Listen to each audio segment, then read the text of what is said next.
आपका स्वागत है इस नए वीडियो पर।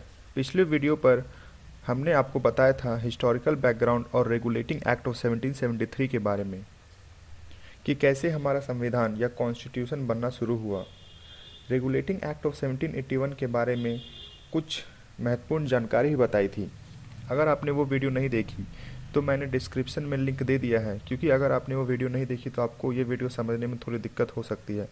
सिर्फ 3 मिनट का वीडियो है, उसे ज़रूर देखें, यह आपकी सुविधा के लिए है। आज हम बताने वाले हैं अमेंडिंग एक्ट ऑफ 1781 के बारे में। अमेंडिंग एक्ट ऑफ 1781 क्या है, चलिए जानते हैं। रेगुलेटिंग एक्ट ऑफ 1773 में जो कुछ गलतियां थी उसे सुधारने के लिए ब्रिटिश पार्लियामेंट ने अमेंडिंग एक्ट ऑफ 1781 को पास किया। इस एक्ट को एक्ट ऑफ सेटलमेंट के नाम से भी जाना जाता है। तो क्या है अमेंडिंग एक्ट ऑफ 1781 के कुछ फीचर्स, उसे देखते हैं। Features of amending act of 1781। सबसे पहले तो इस अमेंडिंग एक्ट ऑफ 1781 ने ज्यूरिसडिक्शन ऑफ 1781 में काफ़ी इफेक्ट डाला। क्या इफेक्ट डाला? जैसे गवर्नर जनरल प्लस इसकी काउंसिल, ये लोग ऑफिशियल कैपेसिटी में अगर काम करते हैं तो उस काम के ऊपर सुप्रीम कोर्ट का कोई भी ज्यूरिसडिक्शन नहीं होगा। सुप्रीम कोर्ट उस काम के बारे में गवर्नर जनरल या उसकी काउंसिल उससे कुछ भी नहीं पूछ सकती। ऐसा ही प्रेसिडेंट के साथ होता है आज के समय में। जैसे अगर प्रेसिडेंट अपने ऑफिशियल काम गवर्नर के साथ करती है तो सुप्रीम कोर्ट उससे सवाल नहीं पूछ सकता। आप बिल्कुल ऐसा समझ सकते हैं। और सर्वेंट्स, कंपनी के सर्वेंट्स अपने ऑफिशियल कैपेसिटी के अंदर में काम, मतलब उसको काम करने के लिए गवर्नर जनरल और उसकी काउंसिल ही बोलेगी तो सुप्रीम कोर्ट उसे मुकदमा नहीं कर सकती। लेकिन अगर पर्सनल काम है तो सुप्रीम कोर्ट ऐसा कर सकती है, उस पर मुकदमा भी कर सकती है। रेवेन्यू यानी टैक्स। जब भी रेवेन्यू की बात आती है, जैसे किसमें कितना टैक्स लेना है, कैसे लेना है, वो भी पावर सुप्रीम कोर्ट से छीन लिया गया। अब सुप्रीम कोर्ट से गवर्नर जनरल को क्वेश्चन करने की ताकत, कंपनी से क्वेश्चन करने की ताकत, सर्वेंट से क्वेश्चन करने की ताकत, रेवेन्यू से रिलेटेड क्वेश्चन करने की ताकत छीन ली गई। क्योंकि अगर वो ऐसा नहीं करता तो सुप्रीम कोर्ट तभी के लिए सबसे पावरफुल हो जाता और ऐसा अच्छा नहीं होता ब्रिटिश के लिए।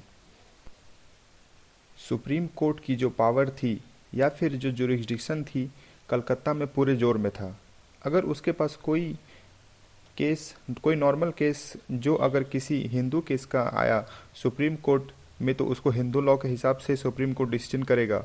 मुस्लिम से रिलेटेड अगर कोई केस आया तो मुस्लिम लॉ या मोहम्मदियन लॉ के हिसाब से उस समय के डिसीजन लेगा।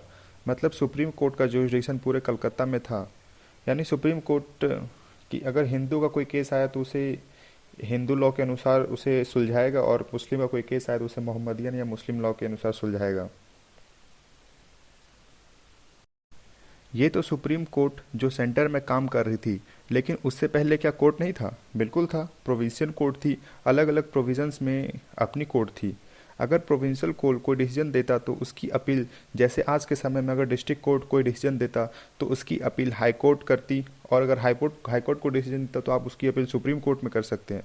तो वैसे ही शुरुआत में जब सुप्रीम कोर्ट बना तो कहा गया कि अपील जो सुप्रीम कोर्ट जाएगा, लेकिन अमेंडिंग एक्ट ऑफ 1781 में इसको बदल दिया गया। बोला कि प्रोविंशियल कोर्ट अगर कोई डिसीजन देता है तो उसके अगेंस्ट की appeal governor general in council के पास जाएगी, सुप्रीम कोर्ट के पास नहीं। मतलब एपिलेट जुरिस्डिक्शन जो था वो चला गया गवर्नर जनरल इन काउंसिल के पास। मतलब उसे सुप्रीम कोर्ट से अपील करने की, जो आप अपील करते हैं सुप्रीम कोर्ट से, उसकी पावर छीन लेगी और वो पावर चल गई गवर्नर जनरल काउंसिल के पास। और प्रोविंशियल कोर्ट और काउंसिल के लिए अगर कोई रेगुलेशंस बनाना है या लॉ बनाना है या कानून बनाना है, वो बनाने की ताकत भी गवर्नर जनरल इन काउंसिल के पास है। यानी गवर्नर जनरल प्लस उसकी 4 मेंबर की टीम जो है। तो ये थी अमेंडिंग एक्ट ऑफ 1781। अगर वीडियो अच्छी लगे तो इसे लाइक करें, शेयर करें, सब्सक्राइब करें और आने वाली वीडियो के लिए बेल आइकन को दबा दें। धन्यवाद आपका ये वीडियो देखने के लिए।